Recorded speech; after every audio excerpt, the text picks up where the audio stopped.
આજે છે નવરાત્રી નું 8મું નોરતું અને અમારે હે ને અહીંયા ગામમાં દુનિયાનો વરસાદ ચાલુ હતો. કાલનો વરસાદ આવો ચાલુ હતો અને અમે હે ને 9 વાગે અહીંયા આરતી કરવા આવ્યા હતા ને થોડો વરસાદ ચાલુ હતો. અમને તો એમ હતું કે રમાય કે નહીં રમાય, પણ માતાજીની દયા થઈ ગઈ ભાઈ. અમે હે ને 12:30 વાગ્યા સુધી રમ્યા, ક્યાંય સાટો ના પડ્યો. અટાણે કદાચ વરસાદ આવે તો આવે, અટાણે વરસાદ આવે તો વાંધો નહીં, બાકી ભાઈ મજા આવી ગઈ. અને આજ ખાસ કે અમારા ગામ કોરીખડામાં હે ને આજે નાસ્તો ઘણા દઈ જતા હોય, પણ આજે છે ને ઢોકરી ને એવું બધું નાસ્તો દઈ ગયા હતા ને એ પાછો રામ ભરોસે નાસ્તો દઈ ગયા છે ભાઈ. કોઈ નામ નથી દીધું અને ઘણા બધા નાસ્તો દેવા આવતા હોય ને ભાઈ. ખૂબ ખૂબ આભાર તમારા બધાનો. હું કોઈનું નામ નહીં લઉં, પણ જીને દીધો હે ને તો ઓટોમેટિક ખબર પડી જાય વિડીયો જોહે એટલે.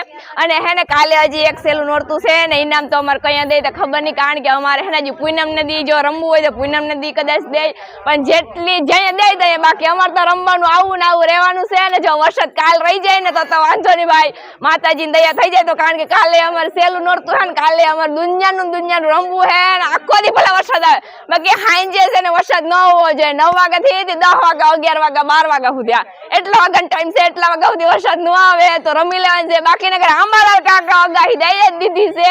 અને ઘણા જગ્યા એમ કહેતા કે બેન અહીંયા અમારે વરસાદ ચાલુ છે, અમે બધા ઘેરે બેઠા ને તમે ગરમીમાં રમો છો. તો આ ભાઈ હું ગરમીમાં રમું છું, મને બહુ જ મજા આવે. અને આજે જો મસ્તીની મેં સોલી પહેરી કેવું લાગવું એ કમેન્ટ કરી દીધે ને. Okay bye bye.